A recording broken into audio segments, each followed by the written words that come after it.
There are over 3 billion people that use the internet across the globe. The world seems to revolve around it for many of us. People use it everywhere for different reasons. Some people use it to explore what the internet has to offer or to exchange information online.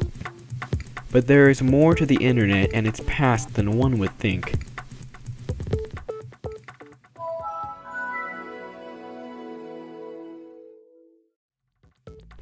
In the beginning, scientists were attempting to explore and dive into the unknown mysteries of communication through space.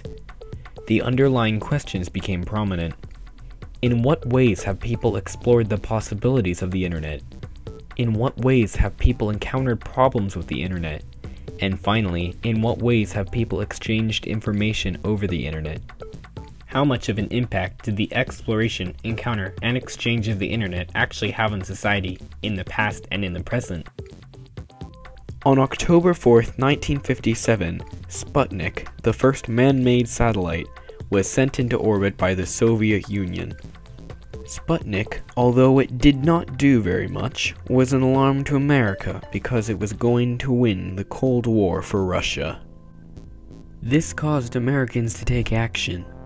Many companies invested in finding a way to fight back, such as NASA and ARPA. Soon, America came back with its own weapon, using the internet to communicate from long distances.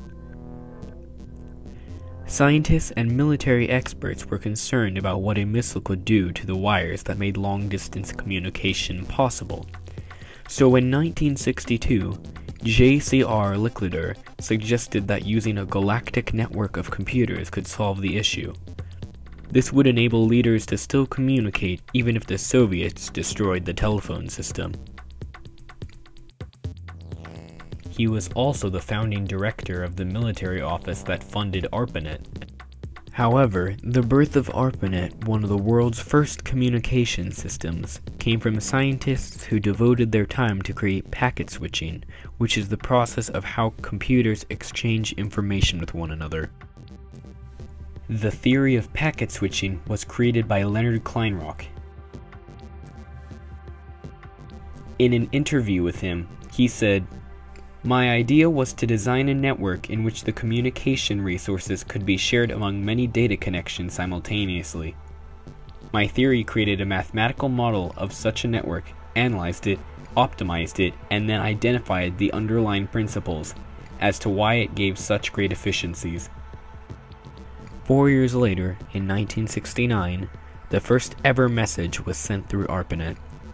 Although it was short and simple, the word "login" was sent from a computer at UCLA to a computer at Stanford University. Even though sending this message encountered an error by crashing the entire ARPA network, the first two letters, L and O, were sent, sparking the very beginning of what we know today.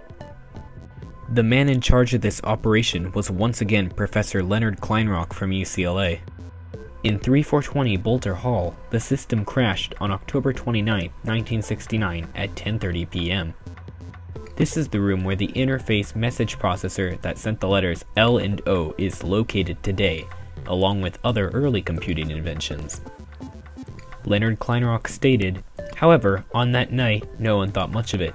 We quickly found out the cause of the SRI host crash, fixed it, and later succeeded in completing the login." By 1969, there were still only 4 computers connected to ARPANET, but over the next few years, the network slowly grew. This caused the need to expand from ARPANET to the Internet. You know, this idea of the World Wide Web and the fact that the Internet's just on computing devices, I think is slowly changing. Everything's connected to the Internet, or everything will be. In the early 70s, a man named Vint Cerf decided to develop another way for computers to communicate with one another. He called this TCP, or Transmission Control Protocol. Today, Vint Cerf is known as the father of the Internet. Another man that helped develop the Internet we know today was Robert Kahn. Both Kahn and Cerf worked together on this project, and had both previously worked on ARPANET. TCP allowed cross-network connections, and it began to replace the original NCP protocol used in ARPANET. However, it would take some time for the existing and new networks to adopt the TCP protocol. Soon, TCP started changing into a worldwide network, since computers used TCP to communicate with each other. People were even sending files across the world at this point, so the big change eventually occurred. In 1991, Tim Berners-Lee, a British computer scientist, invented the World Wide Web. This meant that instead of the internet being used solely to transfer files and messages, the web could act as a way to store information online that anybody could explore and retrieve. This marked the birth of the internet in the present. However, Berners-Lee may not have been able to create the web without Robert Kaliau, an experienced engineer at CERN. By Christmas Day in 1990, Berners-Lee and Kaliau had machines communicating over the web with the first server ever, info.cern.ch. The website had a large amount of information about their project and showed credits of people that helped work on it. In the late 1980s, Berners-Lee encountered a problem. His proposal for the web was rejected because it was vague, as Mike Sendel, his boss at CERN, had written on his paper. In 1990, once again, Berners-Lee submitted his proposal to Sendel, and it was rejected, again, before it was finally accepted. This is the original Tim Berners-Lee World Wide Web proposal. Another key factor to why the proposal of the World Wide Web by Berners-Lee was turned down was because, as it states in John Naughton's book entitled From Gutenberg to Zuckerberg, repeated bids to the lab's management for resources, people, computers, office space, were ignored or turned down.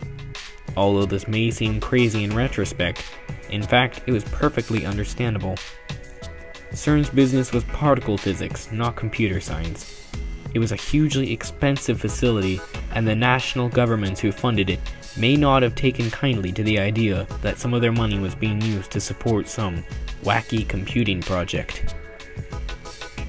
All of these events of how the internet came to be eventually came together to become the internet we know and love today, since the internet had just exploded into popularity in the late 90s.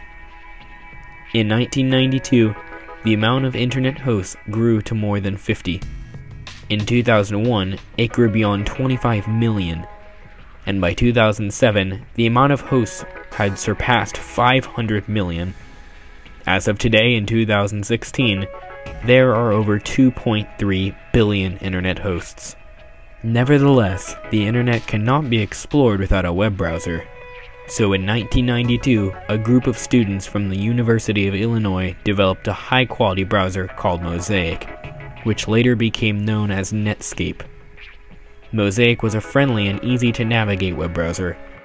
As the internet has been steadily growing, we come to today, where the internet is everywhere you look.